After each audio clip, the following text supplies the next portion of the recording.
Hello students, ਅੱਜ ਆਪਾਂ chapter 5th ਦੀ continuity discuss ਕਰਾਂਗੇ। ਤਾਂ ਸਭ ਤੋਂ ਪਹਿਲਾਂ ਕੰਟੀਨਿਊਸ ਫੰਕਸ਼ਨ ਕਿਸ ਨੂੰ ਕਿਹਾ ਜਾਂਦਾ? ਫੰਕਸ਼ਨ ਨੂੰ ਆਪਾਂ ਕੰਟੀਨਿਊਸ ਕਹਾਂਗੇ ਜਦੋਂ ਉਸ ਦੀ left continuity, right continuity and continuity at a point ਤਿੰਨੋਂ ਆਪਸ 'ਚ ਕੀ ਹੋਣਗੇ? ਇਕੁਅਲ ਹੋਣਗੇ। ਤਾਂ ਸਭ ਤੋਂ ਪਹਿਲਾਂ ਇਹ ਕੇਸ ਦੇਖੋ ਕੀ ਆ, ਲੈਫਟ ਕੰਟੀਨਿਊਟੀ ਕਿਸ ਨੂੰ ਕਿਹਾ ਜਾਂਦਾ ਗਾ? A function F is said to be left continuous at x equal to c ਦੇ ਉੱਪਰ ਇਫ ਐਫ ਇਜ਼ ਡਿਫਾਈਨ ਕਿੱਦਾਂ ਕੀਤਾ ਜਾਵੇਗਾ? Open interval c minus delta c close interval equal to ਹੋਵੇਗਾ ਇਹ ਵਾਲੀ ਕੰਡੀਸ਼ਨ ਦੇ for some delta greater than 0 and ਆਪਣੇ ਕੋਲ ਲਿਮਿਟ ਐਕਸ ਦੀ ਕਿਸ ਨੂੰ ਟੈਂਡ ਕਰੇਗੀ? ਸੀ ਨੈਗੇਟਿਵ ਨੂੰ। ਐਫ ਐਕਸ ਇਕੁਅਲ ਟੂ ਹੋਵੇਗਾ ਐਫ ਸੀ ਦੇ। ਅਤੇ ਰਾਈਟ ਕੰਟੀਨਿਊਟੀ ਦੇ ਵਿੱਚ ਐਫ ਨੂੰ ਆਪਾਂ ਉਦੋਂ ਕਹਾਂਗੇ right continuous function at x equal to c ਦੇ ਇਫ ਐਫ ਆਪਣਾ ਕਿਸ ਦੇ ਇਕੁਅਲ ਹੋਵੇਗਾ? C closed interval c plus delta open equal to ਕਿਸ ਦੇ ਹੋਵੇਗਾ? ਇਹ ਵਾਲੇ ਕੇਸ ਦੇ। ਐਂਡ ਲਿਮਿਟ ਆਪਣੀ ਐਕਸ ਦੀ ਕਿਸ ਨੂੰ ਟੈਂਡ ਕਰੇਗੀ? ਸੀ ਪੋਜ਼ੀਟਿਵ ਨੂੰ। ਐਫ ਐਕਸ ਇਕੁਅਲ ਟੂ ਹੋਵੇਗਾ ਐਫ ਸੀ ਦੇ। ਕੰਟੀਨਿਊਟੀ ਐਟ ਆ ਪੁਆਇੰਟ ਕਿਸ ਨੂੰ ਕਿਹਾ ਜਾਵੇਗਾ? Continuity at a point f is said to be continuous at x equal to c ਜਦੋਂ ਐਫ ਦੀ ਆਪਾਂ ਡਿਫਾਈਨ ਕਰਾਂਗੇ ਸਮ ਨੇਬਰਹੁੱਡ ਦੇ ਵਿੱਚ ਆਫ ਸੀ ਦੀ ਕੀ ਹੋਵੇਗਾ? ਆਪਣੇ ਕੋਲੇ ਲਿਮਿਟ ਐਕਸ ਟੈਂਡ ਕਰੇਗੀ ਸੀ ਨੂੰ। ਐਫ ਐਕਸ ਕਿਸ ਦੇ ਇਕੁਅਲ ਹੋਵੇਗਾ? ਐਫ ਸੀ ਦੇ। ਮਤਲਬ ਤਿੰਨੋਂ ਕੇਸ ਆਪਸ 'ਚ ਕੀ ਹੋਣਗੇ? ਇਕੁਅਲ ਹੋਣਗੇ। ਤਾਂ ਆਪਣਾ ਫੰਕਸ਼ਨ ਕੀ ਹੋਵੇਗਾ? ਕੰਟੀਨਿਊਸ ਹੋਵੇਗਾ at x equal to c ਦੇ। ਸਿੰਪਲ ਲੈਂਗੁਏਜ ਦੇ ਵਿੱਚ ਆਪਾਂ ਕੀ ਕਰਨਾ ਗਾ? ਐਕਸ ਦੀ ਜਗ੍ਹਾ 'ਤੇ ਆਪਾਂ ਕੀ ਪੁੱਟ ਕਰਨਾ ਹੋਵੇਗਾ? ਲੈਫਟ ਕੰਟੀਨਿਊਟੀ ਦੇ ਵੇਲੇ ਸੀ ਮਾਈਨਸ ਐਚ ਪੁੱਟ ਕਰਨਾ ਗਾ ਆਪਾਂ, ਅਤੇ ਰਾਈਟ ਕੰਟੀਨਿਊਟੀ ਦੇ ਵੇਲੇ ਕੀ ਪੁੱਟ ਕਰਨਾ? ਸੀ ਪਲੱਸ ਐਚ। ਐਂਡ ਆਪਣੀ ਐਚ ਕਿਸ ਨੂੰ ਟੈਂਡ ਕਰੇਗੀ? 0 ਨੂੰ। ਅਤੇ ਇਸ ਨੂੰ ਸੋਲਵ ਕਰਕੇ ਆਪਣਾ ਆਨਸਰ ਕੀ ਆਵੇਗਾ? F C. ਐਫ ਸੀ ਮਤਲਬ ਤਿੰਨੋਂ ਕੇਸ ਆਪਸ 'ਚ ਕੀ ਆਉਣੇ ਚਾਹੀਦੇ ਨੇ? ਇਕੁਅਲ। ਤਾਂ ਆਪਣਾ ਫੰਕਸ਼ਨ ਕੀ ਹੋਵੇਗਾ? Continuous function. ਇਹ ਐਗਜ਼ਾਮਪਲ ਤੋਂ ਤੁਹਾਨੂੰ ਜ਼ਿਆਦਾ ਕਲੀਅਰ ਹੋਵੇਗਾ। ਐਗਜ਼ਾਮਪਲ ਦੇ ਵਿੱਚ ਦੇਖੋ ਆਪਾਂ ਨੂੰ ਕੀ ਦਿੱਤਾ ਹੋਇਆ ਗਾ।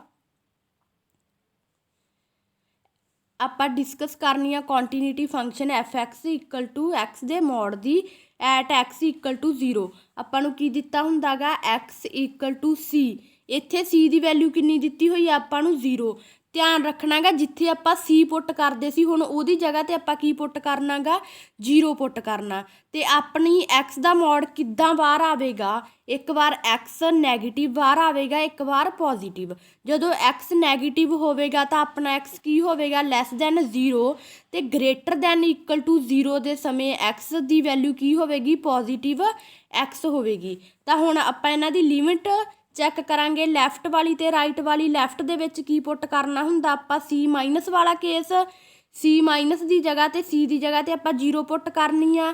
ਲੈਸ ਦੈਨ ਵੇਲੇ ਆਪਣੇ ਕੋਲੇ ਵੈਲਿਊ ਕੀ ਆ ਰਹੀ ਆ? Minus x. ਉਹ ਇੱਥੇ ਪੁੱਟ ਕਰ ਦੇਣੀ ਆ। ਐਂਡ ਐਕਸ ਦੀ ਜਗ੍ਹਾ 'ਤੇ ਆਪਾਂ ਕੀ ਪੁੱਟ ਕਰਦੇ ਹੁੰਦੇ ਸੀ? ਸੀ ਮਾਈਨਸ ਐਚ। ਮਤਲਬ 0 ਮਾਈਨਸ ਐਚ। ਇਹ ਵਾਲੀ ਮਾਈਨਸ ਐਜ਼ ਇਟ ਰਹੇਗੀ। ਜਦੋਂ ਇਹਨਾਂ ਦੀ ਆਪਸ 'ਚ ਮਲਟੀਪਲਾਈ ਹੋਊਗੀ ਤਾਂ ਆਪਣੇ ਕੋਲੇ ਕੀ ਆਵੇਗਾ? ਐਚ। ਐਚ ਕਿਸ ਨੂੰ ਟੈਂਡ ਕਰ ਰਿਹਾ ਗਾ? 0 ਨੂੰ। ਮਤਲਬ ਇਹਨੂੰ ਸੋਲਵ ਕੀਤਾ ਆਪਣੇ ਕੋਲੇ ਕੀ ਆ ਗਿਆ? 0 ਆ ਗਿਆ। ਸਿਮਿਲਰਲੀ ਰਾਈਟ ਦੇ ਵਿੱਚ ਆਪਣੀ ਐਕਸ ਕਿਸ ਨੂੰ ਟੈਂਡ ਕਰਦੀ ਸੀ? ਸੀ ਪੋਜ਼ੀਟਿਵ ਨੂੰ। F x. ਐਫ ਐਕਸ ਕੀ ਆ ਆਪਣੇ ਕੋਲ? ਐਕਸ। ਐਕਸ ਦੀ ਜਗ੍ਹਾ 'ਤੇ ਕੀ ਪੁੱਟ ਕਰਨਾ ਹੁੰਦਾ ਆਪਾਂ? ਸੀ ਪਲੱਸ ਐਚ। ਐਚ ਕਿਸ ਨੂੰ? 0 ਨੂੰ ਟੈਂਡ ਕਰ ਰਿਹਾ ਗਾ। ਮਤਲਬ ਐਚ ਨੂੰ ਜਦੋਂ ਸੋਲਵ ਕੀਤਾ ਇਹਦੀ ਵੈਲਿਊ ਵੀ ਕਿੰਨੀ ਆਈ? 0। ਤੀਜਾ ਕੇਸ ਕੀ ਸੀ ਆਪਣੇ ਕੋਲ? ਐਕਸ ਇਕੁਅਲ ਟੂ 0 ਵਾਲਾ ਕੇਸ ਸੀ। ਤਾਂ ਮਤਲਬ ਜਿੱਥੇ ਆਪਣੇ ਕੋਲੇ ਐਕਸ ਸੀ ਉੱਥੇ ਡਾਇਰੈਕਟ ਆਪਾਂ ਐਕਸ ਦੀ ਵੈਲਿਊ ਕੀ ਪੁੱਟ ਕਰਾਂਗੇ? 0। ਮਤਲਬ ਤੀਜੇ ਕੇਸ ਦੇ ਵਿੱਚ ਵੀ ਆਪਣੇ ਕੋਲੇ ਕੀ ਆਵੇਗੀ? ਐਫ 0 ਦੀ ਵੈਲਿਊ 0 ਆ ਜਾਏਗੀ। ਤਿੰਨੋਂ ਕੇਸ ਆਪਸ 'ਚ ਕੀ ਹੋ ਗਏ? ਬਰਾਬਰ ਹੋ ਗਏ ਕਿਉਂਕਿ ਤਿੰਨਾਂ ਦੀ ਵੈਲਿਊ ਕੀ ਆ ਰਹੀ ਆ? 0। ਮਤਲਬ ਆਪਣਾ ਫੰਕਸ਼ਨ ਕੀ ਆ? ਕੰਟੀਨਿਊਸ ਫੰਕਸ਼ਨ ਆ। ਇਸੇ ਤਰ੍ਹਾਂ ਤੁਸੀਂ ਦੂਸਰੀਆਂ ਐਗਜ਼ਾਮਪਲ ਵੀ ਕਰਨੀਆਂ ਨੇ, ਇਹਦੀਆਂ ਕਲੀਅਰ ਹੋ ਜਾਏਗਾ ਜ਼ਿਆਦਾ ਵੀ ਆਪਾਂ ਨੂੰ ਕੰਟੀਨਿਊਸ ਫੰਕਸ਼ਨ ਕਿਸ ਨੂੰ ਕਹਿੰਦੇ ਆ। ਨੈਕਸਟ ਕੀ ਆ ਆਪਣੇ ਕੋਲੇ? ਡਿਸਕੰਟੀਨਿਊਸ ਫੰਕਸ਼ਨ। ਡਿਸਕੰਟੀਨਿਊਸ ਫੰਕਸ਼ਨ। ਇਹਦੇ ਲਈ ਪਹਿਲਾਂ ਕੰਟੀਨਿਊਸ ਫੰਕਸ਼ਨ ਕਿਹਨੂੰ ਕਿਹਾ ਜਾਂਦਾ ਸੀ ਆਪਾਂ? A function is said to be continuous if it is continuous at each point of its domain ਦੇ ਵਿੱਚ। ਤਾਂ ਡੋਮੇਨ ਕੀ ਆ ਆਪਣੇ ਕੋਲੇ ਕੰਟੀਨਿਊਟੀ ਦੀ? The set of all point where the function is continuous. मतलब जिथे जिथे अपना फंक्शन की आ रहा गा कॉन्टीन्यूस आ रहा गा वो सारे पॉइंट का सैट ਉਹਨੂੰ ਕੀ ਕਿਹਾ ਜਾਂਦਾ ਗਾ ਡੋਮੇਨ ਕਿਹਾ ਜਾਂਦਾ ਕੰਟੀਨਿਊਟੀ ਦੀ। ਇਹ ਕਨਸੈਪਟ ਅੱਗੇ ਯੂਜ਼ ਹੋਵੇਗਾ ਡੋਮੇਨ ਵਾਲਾ, ਇਸ ਲਈ ਤੁਹਾਨੂੰ ਪਹਿਲਾਂ ਦੱਸਿਆ ਗਾ। ਨੈਕਸਟ ਆਪਾਂ ਡਿਸਕਸ ਕਰਨੀ ਆ ਡਿਸਕੰਟੀਨਿਊਸ ਫੰਕਸ਼ਨ। ਡਿਸਕੰਟੀਨਿਊਸ ਫੰਕਸ਼ਨ ਕਿਸ ਨੂੰ ਕਿਹਾ ਜਾਂਦਾ ਗਾ ਐਟ ਉਸੇ ਤਰ੍ਹਾਂ x = c ਦੇ ਉੱਪਰ ਜਦੋਂ ਆਪਣਾ x ਦੀ ਲਿਮਿਟ c ਨੂੰ ਟੈਂਡ ਕਰੇਗੀ f(x) ਐਗਜ਼ਿਸਟ ਤਾਂ ਹੋ ਜਾਏਗਾ, ਬਟ ਇਹਨਾਂ ਦੇ ਕੇਸ ਜਿਹੜੇ right left end at a point ਵਾਲੇ ਤਿੰਨਾਂ 'ਚੋਂ ਕੋਈ ਵੀ ਅਗਰ ਦੋ ਕੇਸ ਵੀ ਇਕੁਅਲ ਨਹੀਂ ਆ ਰਹੇ ਤਾਂ ਆਪਣਾ ਫੰਕਸ਼ਨ ਕੀ ਹੋਵੇਗਾ ਡਿਸਕੰਟੀਨਿਊਸ ਫੰਕਸ਼ਨ ਹੋਵੇਗਾ।